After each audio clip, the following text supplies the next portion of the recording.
Salli wa sallim ya salam ala nabi khairil anam wal ali wa inna anfasaka wa anfasa ghairik qad ammahal qadar. Sesungguhnya napas-napas engkau dan napas-napas selain engkau sungguh telah meliputi akan dia oleh takdir. Jadi seluruh napas-napas kita ini dan napas-napas orang lain itu semuanya tidak lepas dari takdir Allah. Walaupun satu napas, tidak ada yang keluar daripada takdir Allah.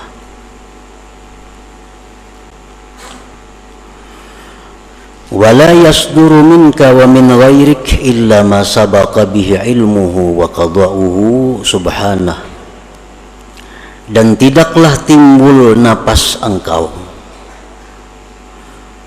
dan tidaklah timbul itu napas daripada engkau dan dari selain engkau, melainkan yang telah terdahulu dengannya pengetahuan dan keputusan Allah subhanahu wa ta'ala. Artinya seluruh napas kita ini dan napas orang-orang lainnya itu sudah dahulu kala diketahui oleh Allah dan sudah dahulu kala ditentukan oleh Allah subhanahu wa ta'ala. Falazimaka an tarda bi qada'ihi wa qadarihi, maka wajiblah engkau bahwa ridha dengan keputusan Allah dan takdir Allah itu.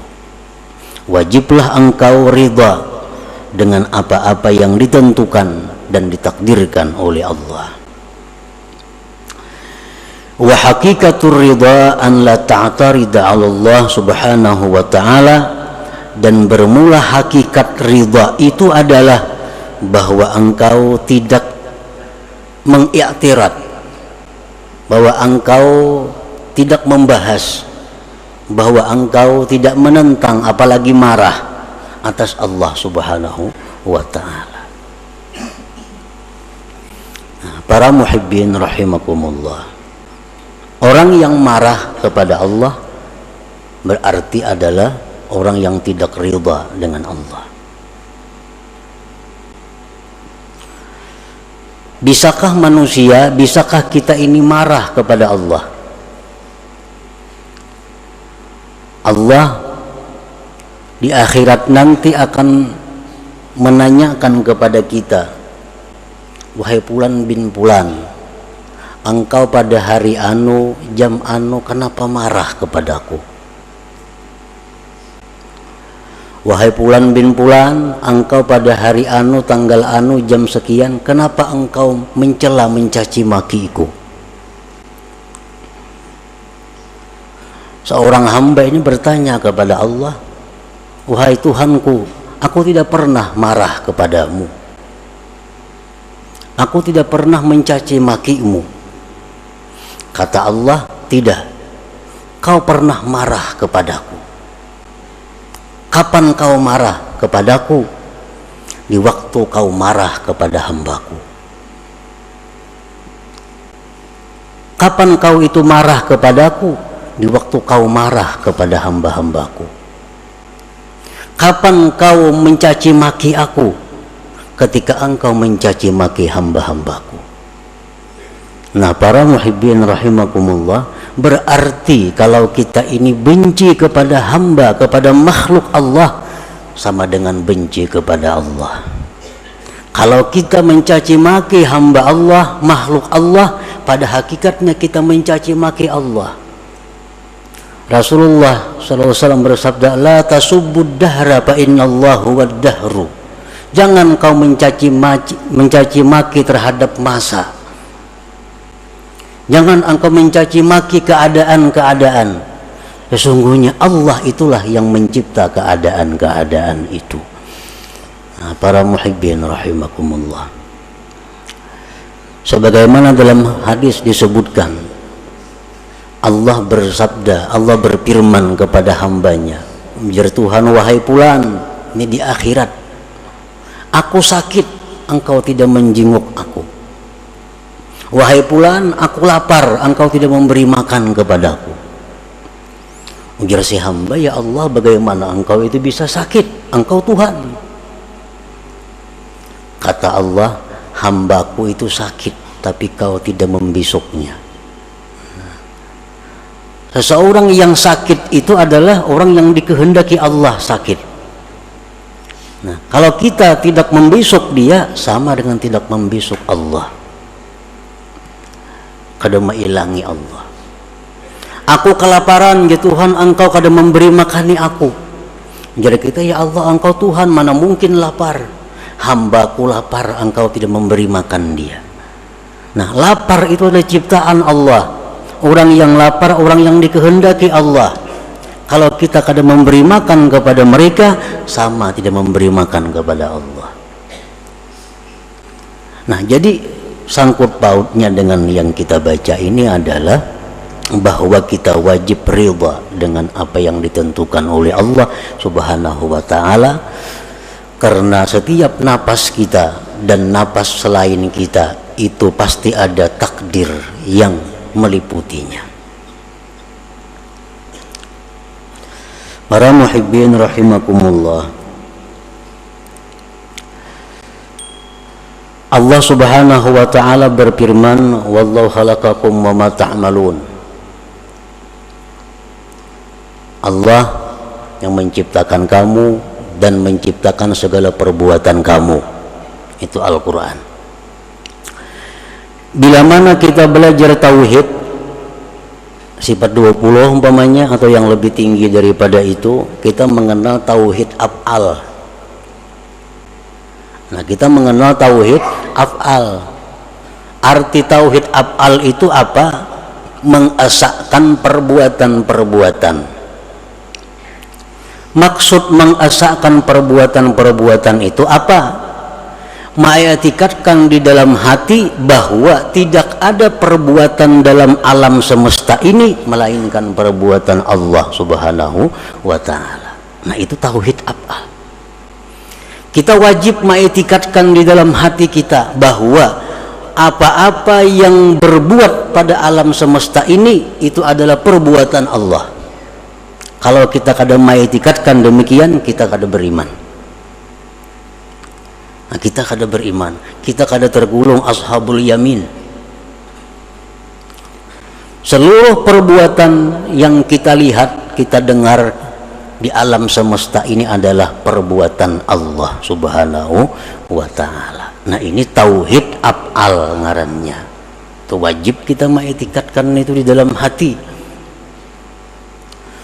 Nah, af'al ini, perbuatan ini asarus sifat, bekas sifat. Perbuatan itu adalah buahnya sifat. Dari sifat timbul af'al. Kita melihat tukang begitu pandai membangun sebuah bangunan, itu af'al tukang pada zahirnya. Nah, kehebatan tukang maulah bangunan itu tentu bekas daripada ilmu yang ada dalam dirinya. Ilmu sifat. Jadi karena adanya sifat ilmu dalam diri si tukang ini, timbullah perbuatan membikin gedung, membikin rumah yang bagus. Nah, jadi af'al itu adalah keluarnya di sifat. Nah, kita kembali bahwa seluruh perbuatan ini adalah perbuatan Allah. Seluruh perbuatan adalah perbuatan Allah. Dan perbuatan Allah itu, fi'il Allah itu bekas dari sifat Allah. Bekas dari sifat Allah. Dan sifat Allah itu banyak. Sifat Allah banyak. Tetapi kesimpulan dari banyaknya sifat Allah itu dibagi dua. Ada sifat Allah yang dinamakan Al-Jamal, ada sifat Allah yang dinamakan Al-Jalal. Al-Jamal ini artinya keindahan, keelokan. Seperti apa sifat-sifat yang dalam kelompok Al-Jamal ini? Sifat pengasih, penyayang, pecinta, pemelihara, pemberi, pemaaf, pengampun. Itu sifat-sifat keindahan, keelokan. Yang kedua dinamakan sifat Al-Jalal, sifat kebesaran. Dalam kelompok sifat kebesaran ini, Allah itu maha menyiksa, Allah itu maha memudaratkan, Allah itu maha menggagahi, Allah itu maha perkasa. Nah, ini kelompok sifat Al-Jalal ngarannya. Jadi seluruh perbuatan-perbuatan yang ada kita lihat ini, itu kada lepas daripada antara dua, bisa Al-Jalal, bisa Al-Jamal, bisa keelokan, bisa kebesaran.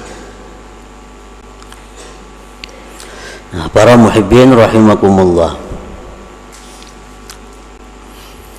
kalau kita melihat manusia, nah manusia ini orangnya penyayang, pemaaf, tutur katanya lembut, dikawani nyaman, dikawani kada suah membahas.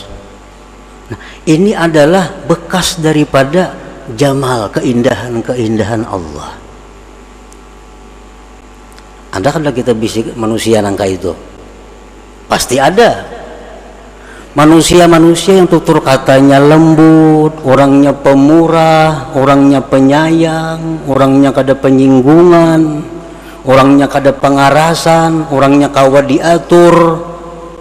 Ada kada manusia macam itu? Ada. Nah, ini adalah sifat-sifat yang nampak pada orang itu, sifat keelokan Allah. Nah, kalau kita berhadapan dengan sifat keelokan ini, kita dengan mudah ridha kepadanya, senang, dengan mudah ridha kepadanya. Tetapi kita kadang-kadang ada berhadapan dengan perbuatan-perbuatan makhluk Allah yang merupakan sumbernya dari jalal, kebesaran Allah. Orangnya kasar, salah sedikit tersinggung, salah sedikit bisa kada memberi, salah sedikit bisa menghantam. Nah, ada kada manusia macam itu? Ada. Kada kawat salah kalau amuk. Nah, ini adalah manusia-manusia yang merupakan perbuatannya itu dari sifat jalal, kebesaran Allah. Nah, kita dituntut untuk juga ridha kepada orang seperti ini. Kita dituntut juga untuk ridha dengan orang seperti ini. Jangan hanya ridha kepada yang jamal tadi, nyaman itu.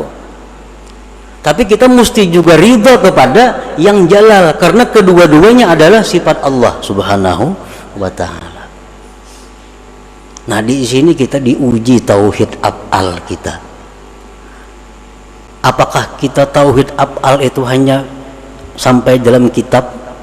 Apakah tauhid af'al kita hanya sampai utak? Apakah sampai ke hati kita? Bisakah kita ridha kepada orang-orang yang kita berhadapan dengan orang-orang yang bersifat berkelakuan al-jalal? Tutur katanya kadang menyamani, padas. Kadang-kadang bisa memukul, kadang-kadang bisa menyindir, kadang-kadang pokoknya ngalih diatur manusia nih. Nah, ini pun adalah dari sifat Allah al-jalal. Nah, kadang-kadang kita marah kepada orang seperti itu, kadang-kadang kita benci kepada orang seperti itu. Nah, di akhirat nanti Allah, kenapa kau benci kepadaku? Kenapa kau marah kepadaku? Nyir kita kan ada marah kepada engkau ya Allah. Ya Tuhan, tuh ada hambaku nang ceribit, kenapa engkau marah kepadanya? Ada hamba kunang keras, kenapa engkau marah kepadanya? Berarti kau marah kepadaku, karena sama-sama dari sifat Allah subhanahu wa ta'ala. Nah inilah kita dituntut dengan ridha ini. Falazimaka antarda biqadaihi wa qadarihi wa hakikatur ridha an la ta'tarida 'ala Allah subhanahu wa ta'ala. Anak, kadang-kadang anak kita ini macam-macam. Ada anak yang merupakan percikan daripada jamal Allah, atau katanya bagus, hormat lawan kuitannya, maasi apa nang dituduhi, memperhatikan lawan kita, sayang lawan kita. Nah, ini anak adalah percikan daripada keelokan keindahan Allah. Kita ridha dengan anak ini, nyaman ridha, nyaman senangnya. Tapi ada anak nang kada kau diurus, nang kehendaknya, hendak kita kada jalan. Jadi kita A nya B. Jadi kita ke pasarnya kada mau. Jadi kita gawi ini, gawi ampunnya nang jadi. Nah ini anak adalah percikan daripada jalal Allah. Nah, apakah kita benci dengan anak ini, marah kepada anak ini, berarti kita marah kepada Allah subhanahu wa ta'ala. Nah disitulah kita dituntut ridha kepada Allah. Jadi ridha kepada Allah jangan separuh-separuh. Ini nang jamalnya aja nang ridha, tapi urusan nang jalalnya di situ kita benci dan murka kepada Allah subhanahu wa ta'ala. Nah para muhibbin rahimakumullah, dan semuaan yang ada di alam semesta ini kada akan lepas daripada dua sifat itu. Apapun makanan, nah makanan ini kalau nang percikan daripada jamalnya Allah, dimakan nyaman, menyihatakan awak, rasanya nyaman, harganya murah. Ini jamal Allah, jamal Allah. Ada nang makanan bila tak makan batuk, ada yang bila tak makan ini meriap dingin. Ini makanan ini percikan daripada jalal Allah. Kada kau diurus makanan ini. Dan kadang-kadang kedua sifat itu ada pada diri kita, ada pada diri kita.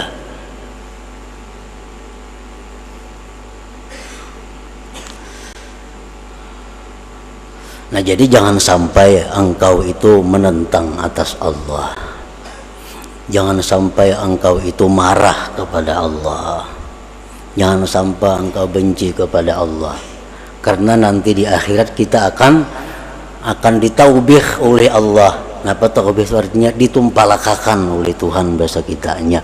Nah, ikam gitu Tuhan waniknya menyeriki aku lah, waniknya ikam ini mendendam lawan aku lah. Jadi kita asal ada mendendam engkau ya Allah. Nah gitu Tuhan, ikam dendam lawan hambaku, ikam dendam lawan pulan bin pulan, engkau marah dengan pulan bin pulan, padahal itu adalah merupakan perbuatan daripada aku. Nah para muhibbin rahimakumullah, kalau kita berhadapan dengan satu kemunkaran, dengan satu kemaksiatan, nah di sini yang perlu kita terapkan di dalam hati kita dan di dalam zahir kita, munkar. Allah menyuruh kita membenci yang munkar. Nah, di sisi lain Allah memerintahkan kita supaya ridha dengan apa yang terjadi. Nah, apabila kita melihat satu kemunkaran, ini mesti dua sesuatu yang berfungsi, syariat dan hakikat, kada boleh terlepas. Syariat kita benci kepada munkar, yang kita pandang adalah munkar itu ikhtiar dari pulan bin pulan. Tetapi terhadap kemungkaran itu kita bisa memaklumi, bisa meridai kalau kita pandang bahwa kemungkaran itu adalah perbuatan daripada Allah subhanahu wa ta'ala. Jadi mesti kedua-duanya. Kalau kita marah kepada yang munkar, jangan marah ke hati-hati, apalagi dendam ke dalam hati, itu keliwatan. Kalau kita melihat yang munkar, jangan setuju, jangan tersenyum, itu pun salah. Tapi bila kita melihat yang munkar, disinilah pedang yang diistilahkan ulama dengan pedang yang bermata dua. Satu pedang bermata syariat, dua pedang bermata hakikat. Syariat artinya kita mengeritik, kita merubah kemunkaran, memandang itu ikhtiarnya si pelaku munkar. Tetapi dalam hati kita bisa memaklumi, bisa meridai, karena itu adalah fi'il daripada Allah Subhanahu wa ta'ala. Yang tapa huruf nih. Ini nang batin dikalawarakan, melihat kemunkaran, tersenyum, ketujuh. Nah,